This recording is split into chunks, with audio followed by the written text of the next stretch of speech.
Good afternoon. My name is Tom Maher from the Southern Nevada Water Authority. Welcome to the first virtual Nevada Water Resources Association's conference.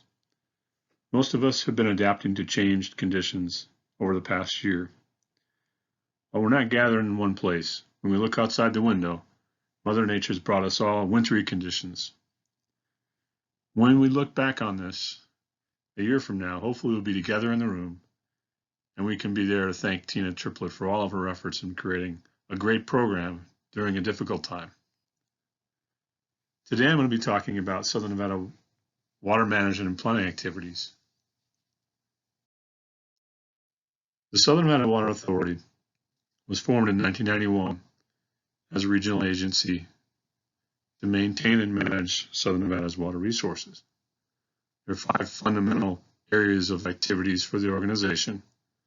Conservation initiatives, with this success hinged on incentive programs, regulation, pricing, and education. Water supply planning to assess and evaluate future demands and resources and manage available supplies. Water quality efforts to ensure and maintain water quality for our customers. Infrastructure, maintenance, and management, and construction in order to meet the needs of the community. And stewardship initiatives related to the environment. The Water Authority operates a regional water supply system with 3 intakes in Lake Mead. 2 water treatment plants, one lake located adjacent to Lake Mead, and one located in the Las Vegas Valley. In addition, we operate a state-of-the-art water quality laboratory and maintain pumping stations throughout the valley to deliver water and transmit water to 4 member agencies located in the Las Vegas Valley and adjacent to the Las Vegas Valley. The member agencies are shown on the left of this slide. The 7 member agencies serve approximately 2.2 million people and provide retail water and wastewater service to their communities.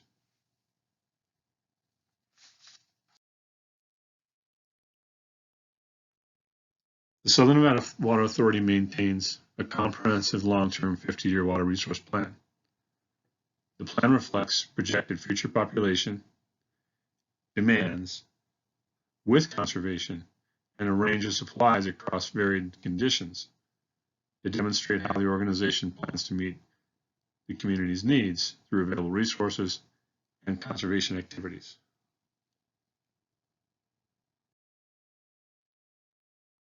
A key underpinning of that plan and our planning process is working with the local university, University of Nevada, Las Vegas, Center for Business and Economic Research. CBER develops the population forecast on an annual basis using a nationally recognized economic model. The forecast is prepared in collaboration with local demographers and planners. It's funded by 3 separate agencies. The result is a consensus forecast that's considered in a wide range of regional planning activities. CBER's 2020 forecast that was published in June considered some of the early indicators from COVID. It shows recovery from current economic conditions and the community growing from 2.3 million people in 2020 to 3.16 million people in 2060. The community currently meets its needs through 2 principal resources. The first is locally available groundwater that meets about 10% of our use. The other, which is a dominant resource, is the Colorado River. The Southern Nevada Water Authority has a contract for majority of the state's roughly 2% of the allocated water along the Colorado River for use by its members and the community to meet future needs under contracts with the Bureau of Reclamation. The overall resource is extended greatly through Colorado return flow credits and through direct recycling measures. The community recycles nearly 99% of the indoor water use of the water returned for treatment that is either delivered for outdoor use or direct reuse, or return flow credits to the Colorado River. The organization maintains a commitment to this in its. The conditions in the last 20 years on the Colorado River have been challenging, to say the least. Some of the driest conditions experienced in the history of the river. The picture on the right shows a bathtub ring around Lake Mead that reflects more than 130-foot drop in Lake Mead elevation between the early 2000s and today. In 2007, the Bureau of Reclamation in the states of the Colorado River Basin entered into interim guidelines to collaboratively operate Lake Mead and Lake Powell during low reservoir conditions. The guidelines established the means for how storage will be shared in the lower basin. It also provided opportunities for creation, delivery, and storage of water under these guidelines, with benefits to water users and benefits to the system, including reservoir storage. As conditions of the drought continued, the states and Reclamation and other partners implemented the Drought Contingency Plan. The Drought Contingency Plan was implemented in 2019 in order to avert and reduce the risk of Colorado reservoirs reaching critical elevations. The goals are to protect Mead from falling below 1020 and provide opportunities that will help allow that to occur, which includes creation of innovative conservation initiatives and opportunities to use and store water in Lake Mead during an interim period that the interim guidelines and drought contingency plan will be available that ends in 2026.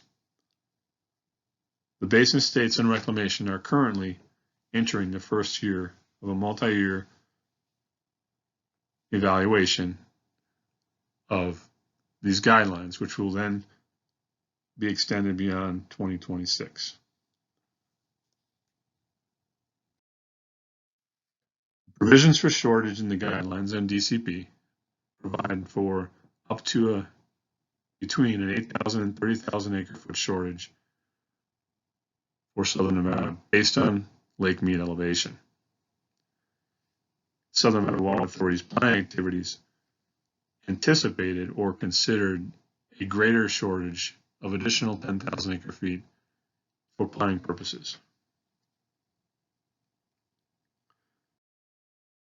From a resource perspective, the interim guidelines provided an opportunity for securing additional resources and making it available for delivery for use in Southern Nevada by the Water Authority. The SMBA has acquired, through leases and purchases, rights to the Muddy River and Virgin River, which allowed for in 2019 the creation of approximately 35,000 acre feet of ICS, which was delivered to Lake Mead.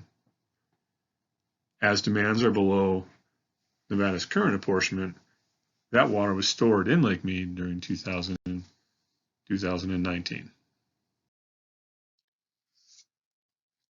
Much as we stored water in 2019 from the tributary source through tributary conservation initiatives, we began banking water early on here in the Las Vegas Valley in 1987 and have stored roughly 346,000 acre feet in the valley. In addition, we stored water in Arizona, significant storage in California, and as I mentioned, storage in Lake Mead. Uniquely under the Drought Contingency Plan, we were also able to store conserved water through our aggressive conservation programs, and this combined has resulted in storing roughly 2.1 million acre feet in Lake Mead, or nearly 9 times Nevada's Colorado River use in the year 2019. As conditions in drought and climate have pressed the Colorado River, the organization sought to improve Colorado River water reliability for quality drinking water. In 2015, a third intake was put into operation It provides access to water deep within Lake Mead. And recently, in April 2020, a low lake hole pumping station was completed. It provides access to elevations that are below dead pool, the level at which Lake Mead could no longer release water downstream through Hoover Dam. When we look at climate pressures are real. Las Vegas has been one of the fastest warming cities in America, and the expectations are for continued increases in temperature over the coming century, with temperatures ranging from 5 to 10 degrees warmer 100 years out. Traditionally, climate considerations have been taken into considered in looking at water supplies. The organization also considers climate factors when looking at demands. This chart shows Powell River consumptive use by Southern Nevada from the early 2000s to present. You can see dramatic reductions in consumptive use throughout this horizon, although in recent years it has stabilized a little bit. This shows a significant benefit of the organization's aggressive conservation measures, and the commitment to conservation continues. The successes include reductions in per capita use and reductions in Powell River consumption through aggressive programs like codes, regulations, pricing, and incentives. This chart shows the distribution of water use by customer class. You can see roughly 60% of the water use reflected in blue goes to residential customers, while the remaining uses are for non-residential customers. Approximately 7% of the water used across the community goes to the largest employment sector in the community, resorts. Conservation efforts for the community will continue to be centered on all of these customer classes as we move forward.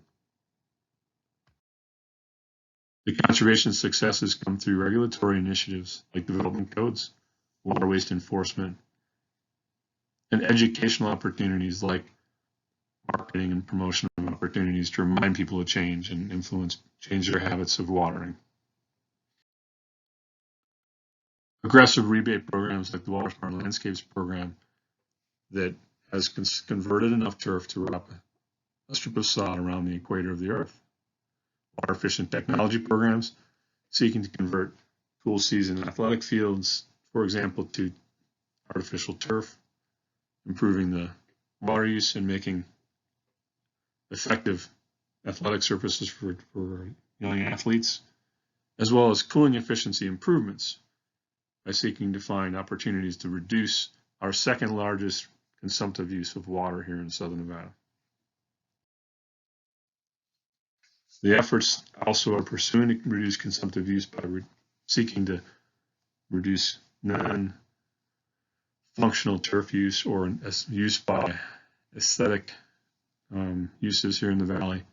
Some of these examples might be medians, roundabouts, and entryways in the neighborhoods, and even opportunities with residents where they may want to convert some landscapes from turf in areas that they're not using for other purposes.